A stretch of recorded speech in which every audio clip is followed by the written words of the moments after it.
शेतकऱ्याची गचांडी धरणाऱ्या पोलीस अधिकाऱ्याविरोधात जिल्हाधिकारी कार्यालयासमोर शेतकऱ्यांचे जोरदार निदर्शने।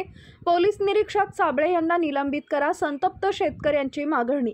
2 दिवसांपूर्वी पालकमंत्री पंकजा मुंडे यांना निवेदन देण्यासाठी आलेल्या शेतकऱ्याची गचांडी धरून खाली पाडणाऱ्या पोलीस अधिकारी संतोष साबळे यांच्यावर कारवाई करण्याची मागणी करत संतप्त शेतकऱ्यांनी जिल्हाधिकारी कार्यालयासमोर जोरदार निदर्शने केली आहेत।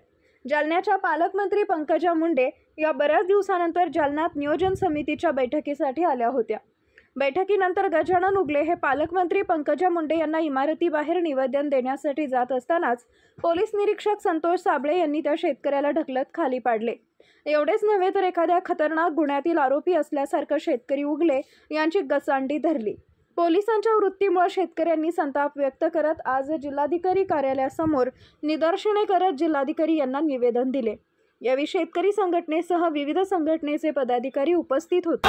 पोलीस प्रशासन मुर्दाबाद, पालकमंत्री मुर्दाबाद। दिवसापूर्वी पालकमंत्री यांच्या डीपीटीसी बैठकी अंतर्गत शेतकऱ्यांच्या निवेदनासाठी आणि प्रश्न घेऊन आलेल्या शेतकरी चळवळीतील कार्यकर्त्यांना वेळ न देता उलट त्यांना गचांड्या देऊन बाहेर काढण्यात आले आणि या गचांड्या देऊन बाहेर काढण्यात आलेल्या पोलीस प्रशासन जबाबदार आहे असं आमचं ठाम म्हणणं आहे। संबंधित पोलीस अधिकाऱ्यांनी ज्यांनी या शेतकरी बांधवाची गचांडी धरली त्या पोलीस अधिकाऱ्यावर कारवाई व्हावी या संबंधी आम्ही कलेक्टर साहेबांना आज बोललेलो आहोत आणि तसं निवेदनही दिलेलं आहे आणि एसपी साहेबांना आम्ही तशा पद्धतीचं निवेदन देणार आहोत। आमचं सर्वसामान्य एवढंच म्हणणं आहे की सर्वसामान्य शेतकऱ्यांना पालकमंत्री 3-3 महिन्यातून येत असतील तर त्यांच्या प्रश्नासाठी पालकमंत्र्यांनी वेळ दिला पाहिजे।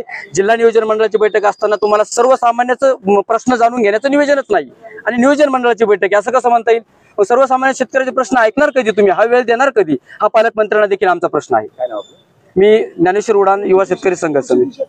पुढची दिशा अशी आहे की अशा पद्धतीने जर शेतकऱ्यांना पालकमंत्र्याकडून सर्वसामान्य माणसाला अशी वागणूक मिळत असेल तर येणाऱ्या काळामध्ये आम्ही चळवळीतले शेतकरी चळवळीतले कार्यकर्ते, प्रशासन आणि पोलीस प्रशासन असो किंवा राज्य सरकार असो, पालकमंत्री असो, या सर्वांच्या विरोधात तीव्र आणि उग्र आंदोलन करणार आहोत। सध्या आम्ही संबंधित पोलीस अधिकाऱ्यावर जे कलेक्टर ऑफिस ज्या पोलीस स्टेशनच्या कार्यक्षेत्रात येतं त्या ठिकाणी एनसी दाखल करणार आहोत।